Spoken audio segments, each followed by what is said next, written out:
Dalam dunia ni Tuhan dah cipta pelbagai jenis manusia, haiwan, tumbuhan. Dalam tumbuhan pun ada pelbagai jenis lagi tumbuhan-tumbuhan yang ada. Ada pelbagai jenis haiwan, bukan satu jenis je. Ada kucing, ada anjing, ada gajah, ada harimau, ada pelbagai jenis. Sama juga dengan manusia, ada pelbagai jenis manusia dalam dunia ni. Ada manusia yang rendah, yang tinggi, yang kacak, yang comel, yang gelap, yang cerah.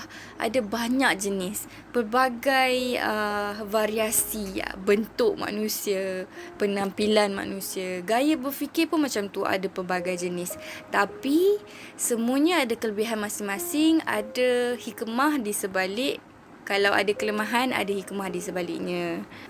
Ada sejenis manusia ni, dia selalu disalah faham, disalah ertikan sebagai lemah, tak pandai, kurang bijak dan sebagainya. Tapi sebenarnya bukan dia yang nak. Dia dah alami satu masalah penstrukturan di bahagian otak dia. Tak ramai orang tahu, tapi sebenarnya memang wujud dan banyak, iaitu disleksia. Disleksia ni apa? Disleksia ni ketidakupayaan yang teruk dalam membaca ataupun menulis dan mengira. Ini bukan salah orang tu ataupun salah mak bapak dia ataupun salah cikgu-cikgu dia sebab tak pandai ajar ke, pasal dia malas belajar ke apa. Tapi memang ini masalah yang muncul akibat kelemahan otak dia yang dia tak minta pun tapi terjadi, yang menyebabkan dia mengalami masalah yang agak menyebabkan dia rasa rendah diri sebab dia rasa susah sangat nak proses maklumat. Minda dia susah nak proses maklumat dengan betul. Terutama maklumat dalam bentuk simbol, dalam bentuk huruf-huruf. Orang kita kebanyakan panggil masalah ni sebagai buta huruf lah. Selain disleksia, kita panggil buta huruf. Dari segi fizikalnya, orang ni memang tak ada nampak cacat ke, tak ada kurang apa-apa. Tak ada nampak, dia sama macam manusia biasa, macam manusia yang normal. Dia boleh membaca, dia sebenarnya bukan membaca, dia boleh melihat, dia boleh mendengar, dia boleh bercakap macam biasa. Tapi masalah ni muncul disebabkan oleh otak dia tu susah nak olah dan proses maklumat yang sedang bermain di minda. So, kalau you bagi dia bahan yang bertulis, dia memang takkan ada minat nak baca ke, nak apa-apa nak tulis ke, dia tak akan ada minat sebab dia tak boleh buat.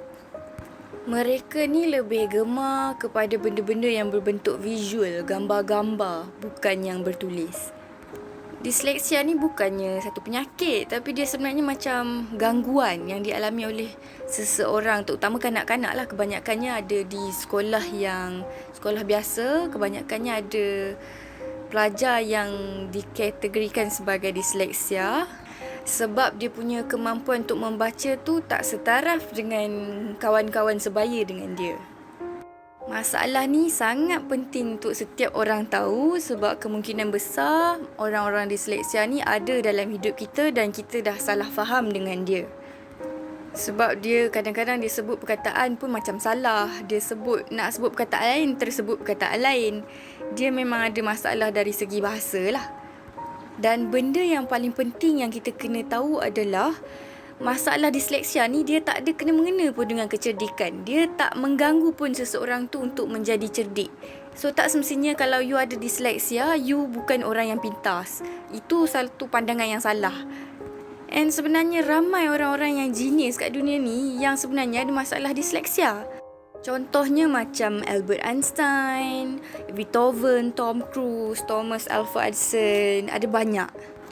Dan ada orang yang anggap George W. Bush yang dulu Presiden Amerika kan, dia sebenarnya ada masalah disleksia disebabkan oleh kekerapan dia selalu sebut perkataan-perkataan dengan salah. Kalau you ada gangguan macam ni ataupun orang yang terdekat dengan you nampak macam ada ciri-ciri yang macam ni, ataupun you punya anak ke, jangan risau sebab ini sebenarnya tak ada masalah yang berat pun. Apa yang you boleh buat adalah you kena cari sumber yang betul untuk beri sokongan, dorongan kepada you untuk bantu diri you lebih faham macam mana nak uruskan, ataupun kalau anak-anak ataupun orang terdekat kita yang ada masalah ni, you boleh bantu mereka, beri dorongan, galakkan untuk mereka teruskan usaha. Dan kalau kita nak ajar sesuatu kepada mereka ni, kita kena guna bentuk image ataupun gambar-gambar. So mereka akan jadi lebih faham dan boleh belajar dengan baik. Jangan terlalu mendesak atau marah-marah dia, force dia untuk jadi bijak macam kawan-kawan dia yang lain. You akan buat dia rasa rendah diri dan hilang keyakinan, dan lama-lama boleh menyebabkan masalah disiplin.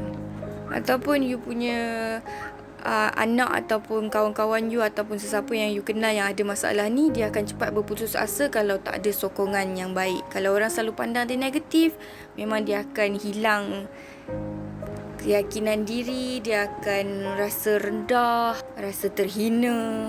Jadi ambil tindakan yang betul. Kalau anak you ada masalah macam ni, you pergi jumpa guru dia, bincangkan perkara ni, atau jumpa doktor, bincangkan perkara ni, apa yang perlu dibuat. Kalau you tak pandai nak decide sendiri, you boleh baca, mungkin kat internet ada banyak sumber-sumber maklumat.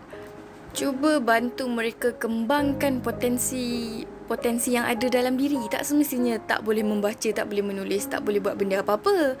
Banyak lagi benda yang mungkin sebenarnya dia lagi hebat daripada orang lain. Contohnya mungkin dalam sukan, dia boleh bermain bola sepak dengan sangat baik ke. Jangan pandang rendah dengan dia. Bila you pandang rendah, sebab ini adalah salah satu punca yang menyebabkan wujudnya masalah sosial. Pelajar tak nak pergi sekolah, ketagih tengok TV, agresif, menipu dan sebagainya.